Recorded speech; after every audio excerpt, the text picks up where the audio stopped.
Hello everyone, welcome back to my channel. तो I hope आप सभी अच्छे होंगे, स्वस्थ होंगे, मस्त होंगे और अच्छे से इंग्लिश सीख रहे होंगे। तो चलिए जानते हैं आज की इस वीडियो में कि इस तरह के वाक्य को बनाने का स्ट्रक्चर क्या होता है। जैसे कि मुझे उससे बात करने में शर्म आती है, मुझे गाना गाने में शर्म आती है, मुझे अकेले जाने में शर्म आती है। तो इस तरह के वाक्य जो हैं वो हम अपनी डे टू डे लाइफ में बहुत ज़्यादा बोलते हैं। तो क्या आप जानते हैं कि इस तरह के वाक्य को बनाने की इंग्लिश क्या होती है, यानी इंग्लिश में हम इनको कैसे बोल सकते हैं, जानेंगे आज के इस वीडियो में। तो सबसे पहले स्ट्रक्चर हम समझेंगे क्योंकि स्ट्रक्चर अगर हमें पता हो तो इसकी हेल्प से हम यही नहीं ना जाने कितने सारे सेंटेंस को बना सकते हैं। तो सबसे पहले हम लिखेंगे सब्जेक्ट प्लस फील शाई। शर्माने की क्या होती है?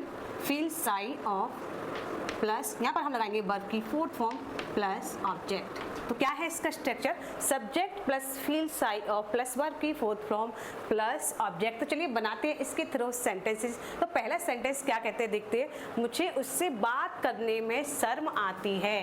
तो ता है, ती है, ते है। तो सबसे पहले हम क्या लिखेंगे? सब्जेक्ट। सब्जेक्ट क्या हो गया? मुझे। मुझे की हम इंग्लिश लिखेंगे आई। आई के बाद हम लिखेंगे फील। आई फील शाई, आई फील शाई प्लस यहाँ पर हम लगाएंगे of. I feel shy of verb की फोर्थ फॉर्म यानी कि बात करने में टॉकिंग, टॉकिंग टू उससे। मुझे उससे बात करने में शर्म आती है। I feel shy of talking to her. तो नेक्स्ट सेंटेंस हमारा मुझे गाना गाने में शर्म आती है। भाई गाना गाने में कैसी शर्म, ये तो अपना एक टैलेंट है, तो गाना गाने में नहीं शर्माना चाहिए। तो इसको हम इंग्लिश में बोलेंगे, मुझे की होगी आई। आई के साथ हम लिखेंगे feel. I feel shy of singing.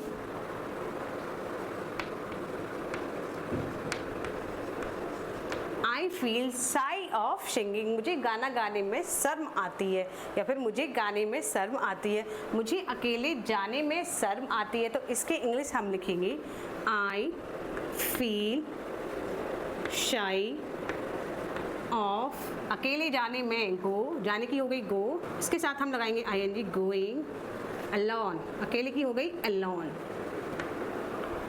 I feel shy of going alone. Next sentence हमारा मुझे अंग्रेजी बोलने में शर्म आती है। भाई अंग्रेजी बोलने में कैसी शर्म करना, अगर हम शर्म करेंगे तो हमें इंग्लिश नहीं आएगी, तो शर्म नहीं करनी है और खुल के हमें इंग्लिश बोलनी है, चाहे जैसी भी आए। तो इसमें हम लिखेंगे आई फील शाई ऑफ, बोलने की हो गई speak.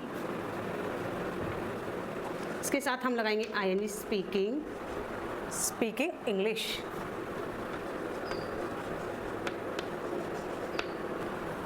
I feel shy of speaking English. मुझे अंग्रेजी बोलने में शर्म आती है। लास्ट सेंटेंस हमारा मुझे अकेले नाचने में शर्म आती है। तो इसकी इंग्लिश क्या होगी, इसका जवाब दीजिए आप कमेंट बॉक्स में। तो आई होप आज का स्ट्रक्चर आपके अच्छे से समझ में आ गया होगा कि यहाँ पर भी हमें इस तरह के वाक्य देखने को मिले कि शर्म आती है, मुझे ये करने में शर्म आती है, मुझे दौड़ने में शर्म आती है, मुझे स्कूल जाने में शर्म आती है। तो इस तरह के वाक्य को बनाने का स्ट्रक्चर क्या होता है, तो चलिए एक बार फिर से रिपीट कर लेते हैं। पहला सेंटेंस हमारा मुझे उससे बात करने में शर्म आती है।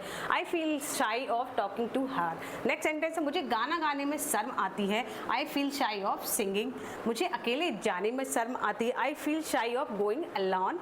नेक्स्ट सेंटेंस है मुझे अंग्रेजी बोलने में शर्म आती है। तो I feel shy of speaking English. तो मुझे अकेले नाचने में शर्म आती है, इसको इंग्लिश में क्या बोलेंगे, इसका जवाब दीजिए आप कमेंट बॉक्स में। तो आई होप आज का स्ट्रक्चर आपको पसंद आया होगा और समझ में आ गया होगा, जिसकी हेल्प से आपको मिलने वाले ढेरों सारे इंग्लिश के सेंटेंसेस जो कि इसी तरह के होते हैं। तो वीडियो पसंद आई तो वीडियो को लाइक शेयर करना ना भूलिए। और हाँ, इसी तरह की वीडियोस को सीखने के लिए अगर आप मेरे चैनल पर नए व्यूवर हैं तो आप मेरे चैनल को फॉलो जरूर कर लीजिए, और जिसने फॉलो कर लिया है वो मेरी वीडियो को लाइक शेयर जरूर कर दें।